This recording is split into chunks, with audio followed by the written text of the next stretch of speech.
Então, como foi colocado, nesta nossa segunda videoaula, o conteúdo recairá sobre as cantigas medievais. Então, antes de falar propriamente das cantigas medievais, julgo importante ver um pouco de como era a pirâmide social durante o período medieval. Nós temos ali o rei, depois nós temos o clero, primeiro o rei, depois a nobreza, duques, condes, depois a gente tem aí o clero e os cavaleiros, e finalmente os soldados, os campesinos e os servos. Então era uma estrutura social fixa que não permitia mobilidade. Então, se você nasceu servo, você morreria servo. Aqui nós temos uma foto estampando aí os vários substratos aí dessa sociedade medieval. Então nós temos ali o ferreiro, né? Temos ali o bobo da corte, o rei. Este universo que será representado nas cantigas medievais. Então, o primeiro texto da disciplina de vocês traz uma discussão exatamente sobre esse contexto sócio-histórico e cultural em que aflorou o trovadorismo. Então, a literatura em Portugal se inicia bem antes do que ocorreu no Brasil. Então, o início de 1189 ao 1198, não se tem certeza sobre a data precisa, né? Então, nós temos a publicação de uma cantiga chamada A Ribeirinha. Essa cantiga ela tem frases ambíguas, daí a dificuldade de se assinalar como sendo uma cantiga de amor ou uma cantiga de escárnio. Estaria o trovador ironizando, né? Então, Paio Soares de Taveiroz compôs A Ribeirinha, tida como inauguradora desse ciclo, em 1189 a 1198. E vai terminar o trovadorismo em 1418. Portanto, aí temos mais de 200 anos, né?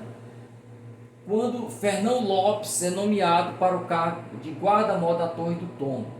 Então, nós veremos como essa nomeação de Fernão Lopes trouxe uma nova maneira, né, de olhar para a história, né, de escrever a história. De forma, Fernão Lopes encarnou uma nova mentalidade, dando início ao humanismo, né? Então, para alguns autores, a data de término do trovadorismo seria 1434. Qual é a diferença, gente? É porque em 1418, Fernão Lopes é nomeado como aquele que ia cuidar dos arquivos do rei. Então, a partir de 1434, ele passa a escrever as crônicas com uma nova forma de escrevê-las, né, do que ocorria antes dele. Então, daí vocês encontrarem, dependendo do livro, o início do humanismo em 1418 ou 1434. Alguns autores do período trovadoresco, Ais Nunes, Dom Afonso X, o Sábio, Dom Diniz, que está aí ilustrado, além de rei, de mecenas, também escrevia cantigas, e outros tantos aí, né, outros mais, que vocês têm aí dos slides aí. Eu não vou ficar lendo, vou dando saltos, porque vocês terão acesso à íntegra destes slides. Então, trovadorismo vem de trovar ou trobar, né? Então, o que é que significa isso, né? Trobar derivaria do vocábulo tropare, decalcada palavra sobre o tropo, interpolação, adição ou introdução de texto literário e musical. Daí tropare significa fazer tropos ou compor um poema, uma melodia, inventar, descobrir, né? Então daí vem o trovador, aquele que compõe um poema, compõe uma melodia, inventa, expõe. Nós vemos agora um pouco mais do contexto histórico do trovadorismo. É importante a gente entender como funcionava aquela sociedade, porque esse mecanismo vai se projetar sobre a literatura. Então, já antecipando, nós temos na cantiga de amor, nós temos o poeta se colocando a serviço da sua musa, né? Se coloca numa posição como um vassalo, né? Então, a relação dele para com a sua musa reproduz a relação dos vassalos com os senhores feudais. Então, observem aí de que forma a literatura, né, espelha o conjunto de relações da sociedade. Então, trovadorismo é o conjunto das manifestações literárias contemporâneas à primeira dinastia, a chamada dinastia de Borgonha. Então nós temos aí o feudalismo já em declínio. Então, só para entender, feudalismo vem de feudo, quer dizer, possessão de terra. O que é que acontecia? Naquela época havia uma grande instabilidade, um reino poderia ser invadido por um outro reino. Então, para reforçar suas defesas, o rei criava laços de lealdade com os nobres, né, que cederiam seus homens para ajudá-lo a combater o invasor, um possível invasor. E essa relação, ela era a moeda de troca, né? Eram terras. O rei, o senhor feudal, passava a terra para alguém e esse alguém se tornava vassalo, né, de quem doou a terra, colocando-se a serviço dele. Então, nessa época, nós já temos o feudalismo em declínio, ok? E como eu falei, essa relação de senhor feudal com o seu vassalo se reproduzirá, por exemplo, na cantiga de amor. Nós temos também nesse período o que é que está acontecendo? A reconquista do território da Península Ibérica. Os árabes ali chegaram e passaram e ficaram durante 7 séculos, né? Então, como os habitantes da Península Ibérica, os cristãos, conseguiram expulsar os árabes, como reconquistaram a Península Ibérica.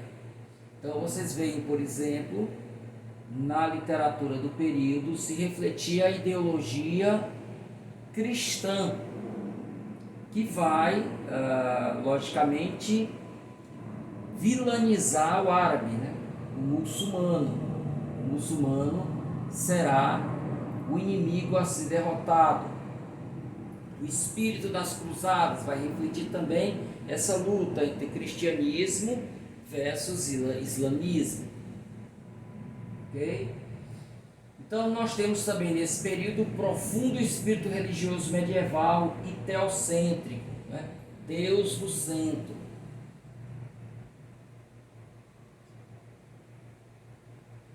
Aí nós temos as diversas funções que exerciam as pessoas envolvidas com as cantigas.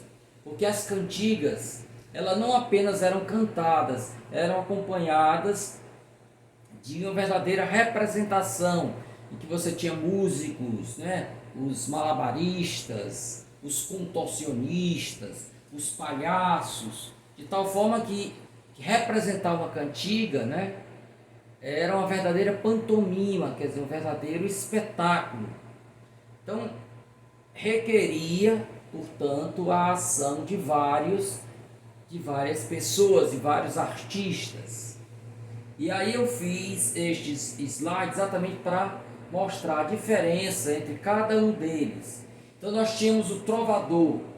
Na lírica medieval era o artista por excelência. Ele tanto compunha a cantiga, como ele cantava e tocava um instrumento. Em geral, o trovador era um nobre, mas podia ser também um artista profissional de méritos, quer dizer, de reconhecido, né, talento, que era pago para isso. Normalmente os trovadores eram homens, mas houve trovadoras, também nobres. Suas correspondentes nas classes inferiores eram as jogralesas, ou jograleses em provençal. Provençal é uma língua do sul da França. Segrel, então nós temos o trovador que compunha e apresentava e tocava o instrumento. O segrel era o trovador profissional, que não era nobre, que ia de corte em corte fazendo espetáculos. O jogral era o dançarino, o acrobata ou o mímico, né? Acompanhava o trovador em suas apresentações. E finalmente o menestrel era o músico que acompanhava o trovador. Aqui eu trouxe alguns instrumentos que eram usados, né? A flauta não era bem esta daí, a flauta doce, né?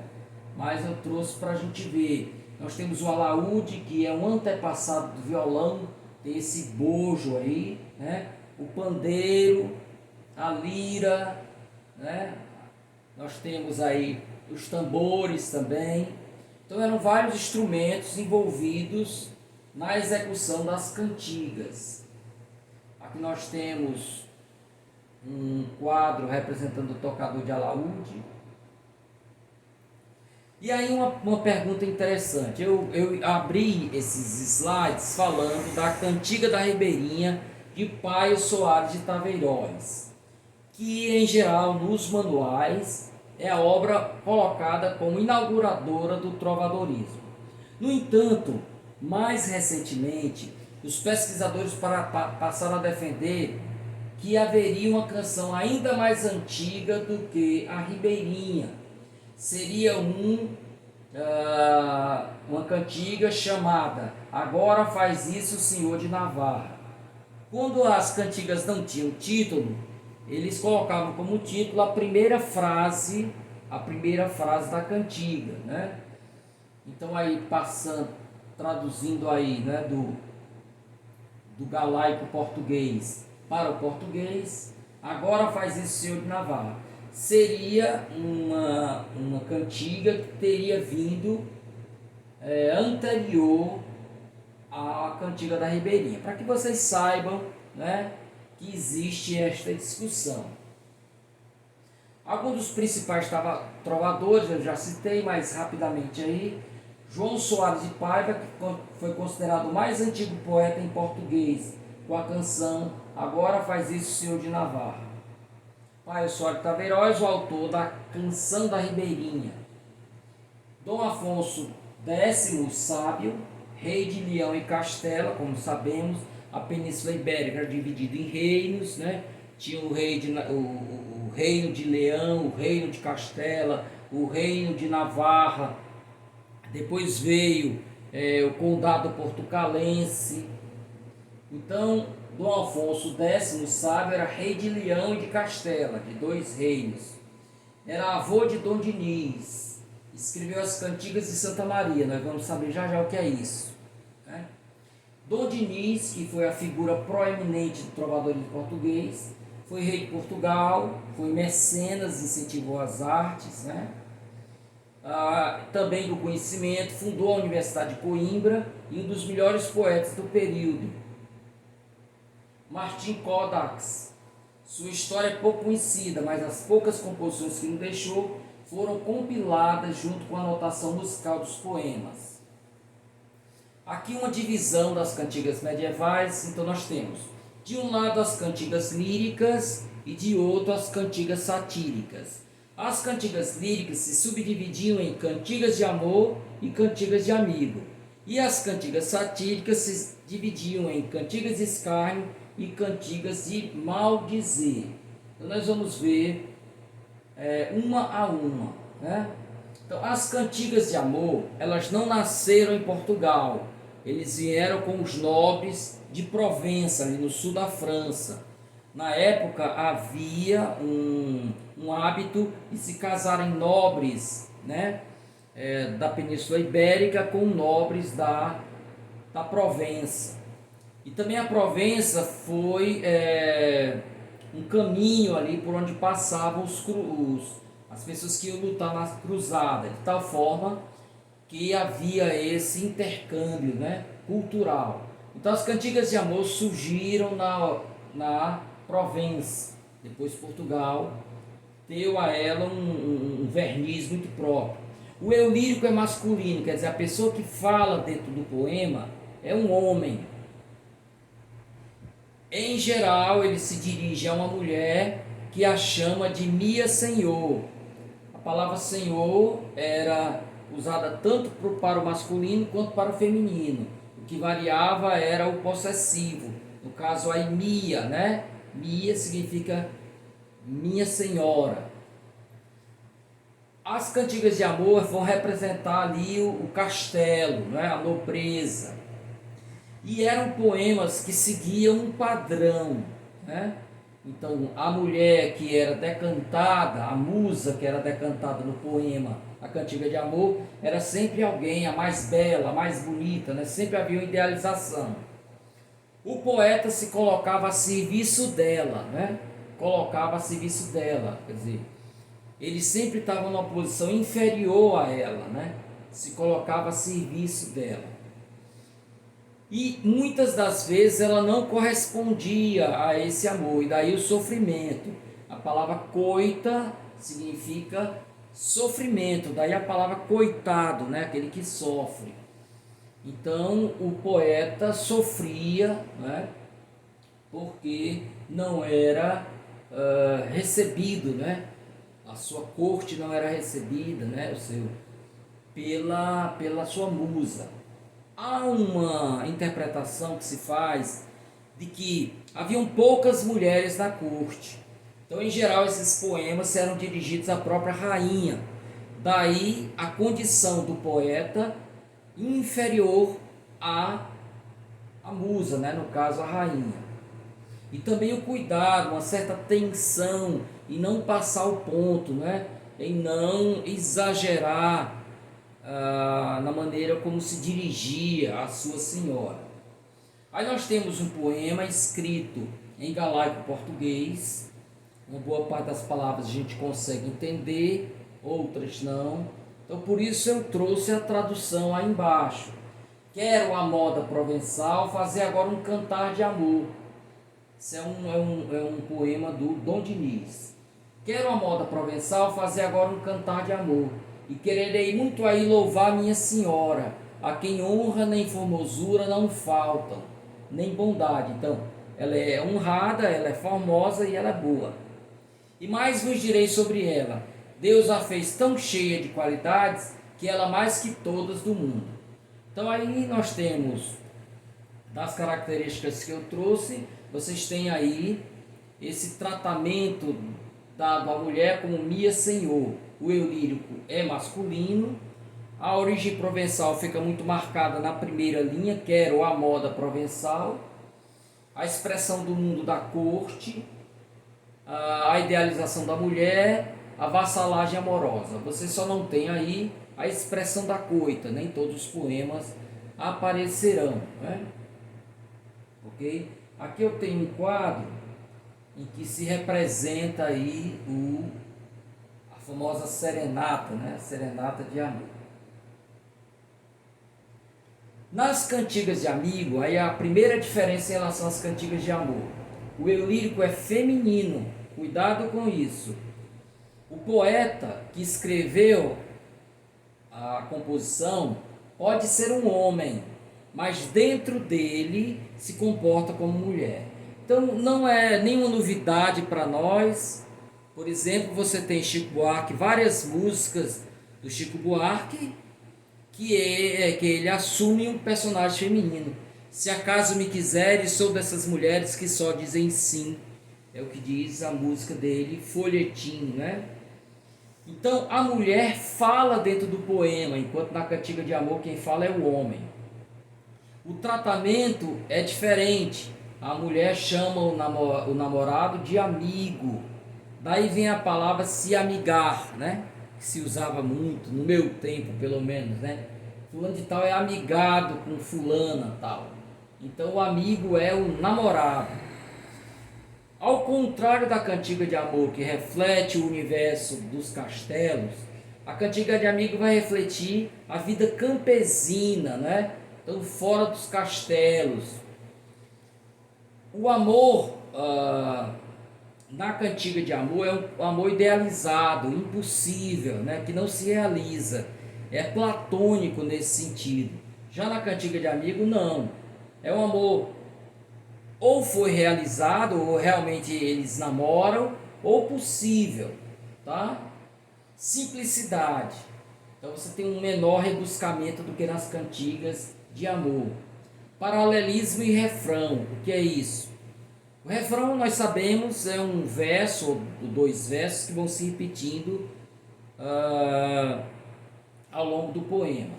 E o paralelismo é uma estrutura sintática que se repete, né? Então, por exemplo, Arabella abria a janela, Carolina erguia a cortina.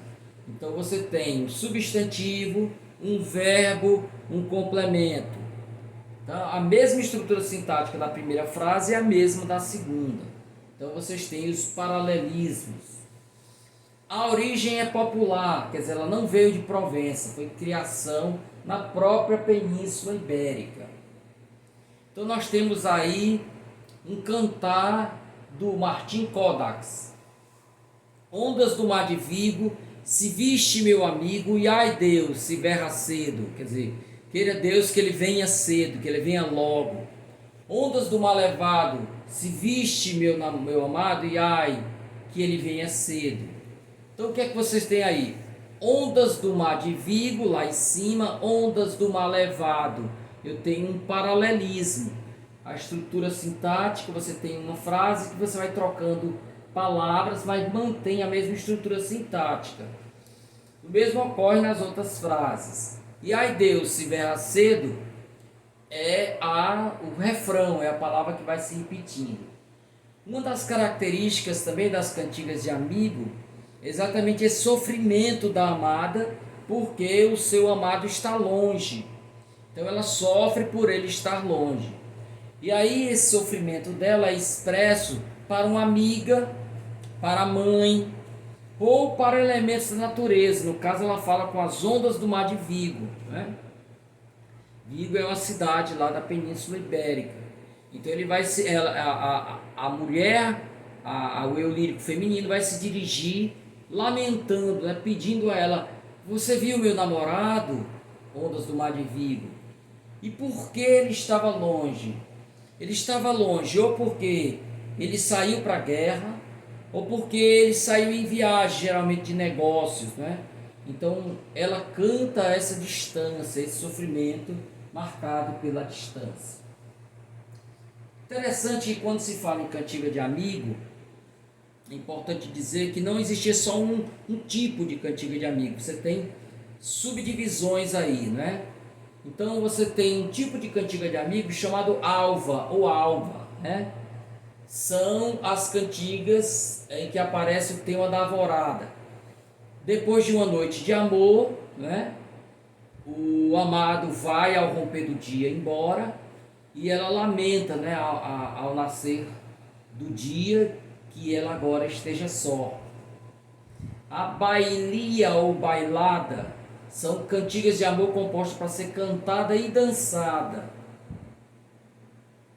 A barcarola ou marinha, que era muito comum, é uma cantiga de amigo em que o mar ou um rio, né, constitui o elemento essencial, pois são a causa da separação e o meio para o reencontro dos apaixonados. Então, é através do mar que o amado parte para longe, né? Mas também é através do mar que ele voltará. Então, a barcarola ou marinha é a cantiga que se passa junto ao mar, que tem o mar como centro. Há um outro tipo de cantiga de amigo chamada de pastorela, né? Normalmente considerado como uma variedade da cantiga de amigo. O cavaleiro se dirige a uma pastora, né? Ela cuida, né, das ovelhas. As cantigas de romaria, lembrando sempre daquele cenário religioso, extremamente religioso, teocêntrico, né, do período medieval. Então as cantigas de romaria fazem referência a essas idas, peregrinações dos lugares santos. A serranilha, a cantiga em que a donzela é uma serrana, né? Quer dizer, ela mora na serra, nas regiões montanhosas. As tensões, cantigas em que a mulher dialoga com a mãe, a irmã, uma amiga e até com a natureza, né? Aí Flores do Verde Pinho, muito conhecido esta canção, ela conversa com um elemento da natureza. Pode falar com os pássaros, né? Com as flores.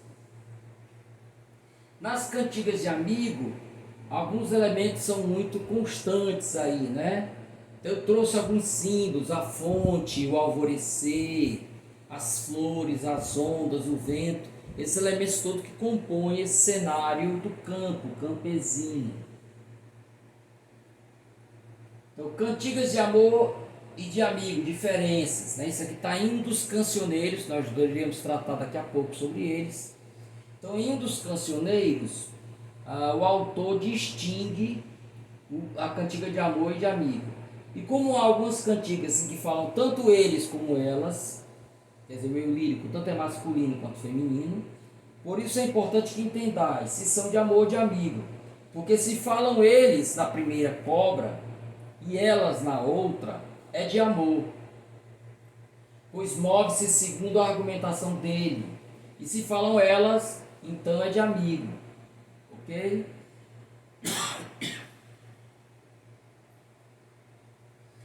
As cantigas satíricas.